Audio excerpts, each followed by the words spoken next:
Does it feel like a playoff team when you're in the clubhouse looking around? Do you feel like this team can win 90+ and go to the postseason? Yeah, absolutely.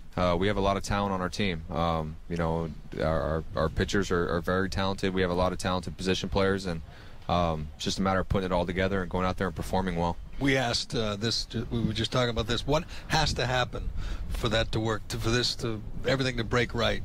And would you say, like David Ortiz's health, the pitching staff has to stay healthy? I mean, what are the important factors as you look ahead for this team to compete, to contend? Well, yeah, health. I mean, obviously, health is a big deal. I mean, every team, that is successful and never hits those bumps in the road and is always consistent. Health has a factor in that.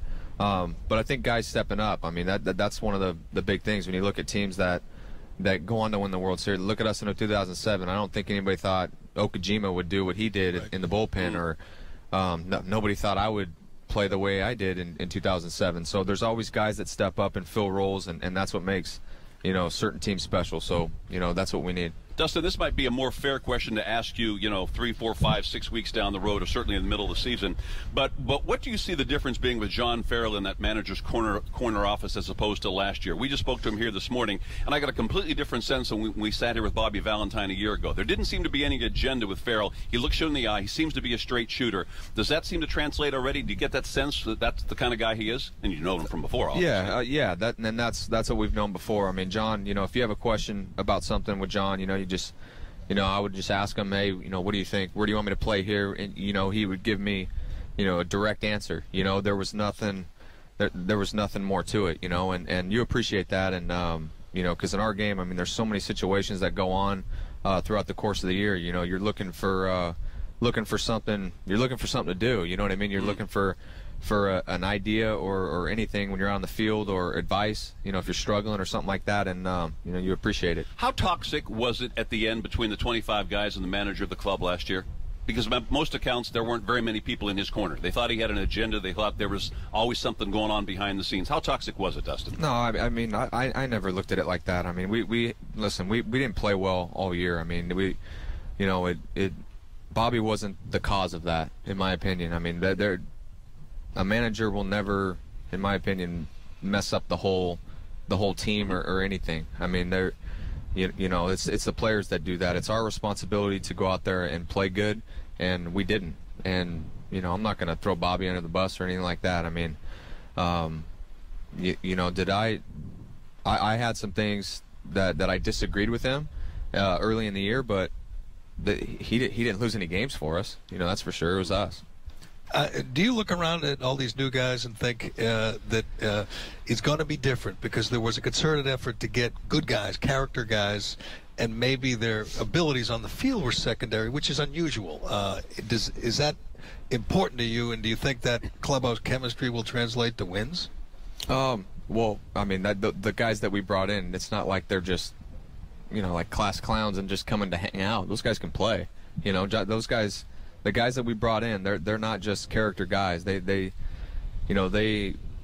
will impact our team in a big way. They could play, and they love being in environments like this, and it's pretty special because Boston's tough. I mean, obviously you guys know that there's going to be times throughout the year where there's a lot of distractions and things like that. It's the guys that can keep everything. We're going to do everything we can to win back over everybody. Because we feel like nothing's behind us yet, but we gotta earn everybody's trust and respect back, and once we do that, we can get back to being who we are. You ran out of ammunition. You won an MVP, a Rookie of the Year. You got the acclaim from everybody. You couldn't be the disrespected little guy anymore. You were a superstar. Do you feel like you're getting that back now because everyone's picking you guys for last place? It might not be personal to you, but you can pull out the old disrespect card and say no one thinks we can do it again. You've been able to use that for a while. I kind of enjoy it. I like being the underdog. I think, our team will enjoy that too. I mean, it's going to be fun, not having to, worry about expectations or things like that. We just worry about we're going to try to prove everybody wrong, and that's pretty cool. Do you think you'll hit in the 3-hole, and do you like the idea of, say, Ellsbury and Victorino, a couple of pests, a couple of speedy guys in front of you? I don't care. I mean, yes, you do. Okay, you're hitting ninth. The manager just told us you're hitting ninth. Would you say I don't care? No, I'll drive in a lot of runs from the 9-hole though.